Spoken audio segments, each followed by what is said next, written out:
తహసీల్దారో ఆర్డీఓనో enquiry చేశారు, reject చేశారు అనుకోండి, లేదా వాళ్ళు ఇచ్చిన ఆర్డర్తో ఎవరికైనా సమ్మతి లేదు, ఒప్పుకోవట్లేదు, ఆర్డర్ని ఒప్పుకోవట్లేదు అనుకోండి, ఇమ్మీడియట్లీ మీరు అప్పీల్ పెట్టుకోవచ్చు.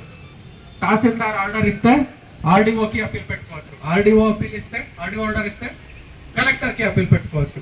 కలెక్టర్ ఇచ్చిన ఆర్డర్లో కూడా మీకు కరెక్ట్ కాదు అనిపిస్తే సిసిఎల్ఏకి కూడా పోవచ్చు. అట్లా మీకు స్థానికంగానే ఈ ఇష్యూని సాల్వ్ చేయడానికి ఈ అవకాశం అనేది కల్పించడం జరిగింది. ఇది మొదటో ప్రావిజన్. రెండో ప్రావిజన్ ఏంటి?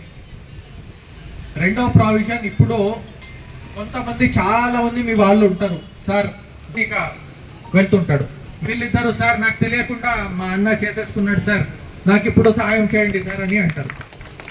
ఇట్లా వచ్చిన వాళ్ళని మేము చూడు బాబు ఇది అవ్వలేదు, మీరు వెళ్ళండి కోర్టుకి అని చెప్పేవాళ్ళం. ఇక మీద నుంచి ఇట్లా అవ్వదు. ఇక మీద నుంచి ఎవరైనా వారసత్వంగా ఖచ్చితంగా పెట్టుకుంటే మనము వాళ్ళ ఇంటికి రావడం జరుగుతుంది, ఎంక్వైరీ చేయడం జరుగుతుంది. వీళ్ళకి ఎంతమంది పిల్లలు ఉన్నారు, వాళ్ళందరూ ఒప్పుకుంటున్నారా లేదా, ఏమైనా వేరే తగాదాలు ఉన్నాయా, ఇట్లాంటివన్నీ చెక్ చేస్తాం. అందరూ ఒప్పుకుంటేనే వాళ్ళ పేరు మీద చేయడం జరుగుతుంది. లేకపోతే చూడు బాబు మీరు ఫస్ట్, అది మీ కుటుంబ ప్రాబ్లం జరుగుతుంది. ఒకళ్ళకి తెలియకుండా ఇంకొకళ్ళకి రిజిస్ట్రేషన్ చేసేది అనేది, ఆస్తి మార్చేది అనేది ఇక మీద ఉండదు. ఓకే, ఇది మూడో మార్పు. నెక్స్ట్,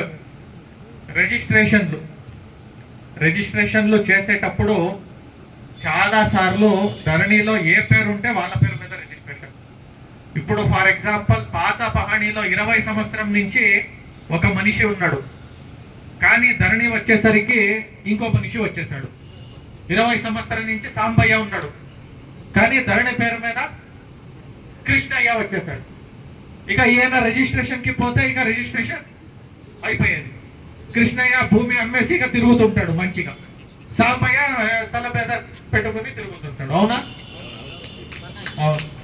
ఇట్లాంటి సమస్యలు రిజిస్ట్రేషన్ చేసేటప్పుడు ఖచ్చితంగా ఆ భూమి యొక్క పాత హిస్టరీని కూడా చెక్ చేసి, అంటే వీలైనంత వరకు డీటెయిల్డ్ ఎంక్వైరీగా పోయి అక్కడ ఎంక్వైరీ లాగా కాదు, రికార్డ్ అని చెక్ చేసి ముందు కొన్న డాక్యుమెంట్ ఉంది అని ఏదో ఒకటి చూపించుకోవాలి. అట్లా సడన్ గా పేరు ట్రాన్స్ఫర్ అయిపోయింది అంటే అట్లా కాదు కదా. సో అట్లాంటివి చెక్ చేయాలి. ఇంతకు ముందు కూడా కొన్ని గవర్నమెంట్ భూమికి ఒకళ్ళ పేరు వచ్చేస్తే గవర్నమెంట్ భూమిని కూడా అమ్మేసేవాళ్ళు. అట్లాంటివన్నీ కాకుండా రిజిస్ట్రేషన్ చేసేటప్పుడు ఖచ్చితంగా ఇట్లాంటి చెక్స్ చేసుకుంటూ, గవర్నమెంట్ భూమినా కాదా, దానికి అసైన్మెంట్ భూమినా కాదా, అది ఎల్టీఆర్ యాక్ట్ వర్తిస్తుందా లేదా, షెడ్యూల్డ్ ఏరియానా కాదా, ఇవన్నీ చెక్ చేసుకున్న తర్వాతనే రిజిస్ట్రేషన్ అనేది అవుతుంది. జస్ట్ ధరణిలో నా పేరుంది నువ్వు రిజిస్ట్రేషన్ చేయాల్సిందే అని వచ్చి చెప్పేది ఇక మీద నుంచి లేదు. అర్థమైందా?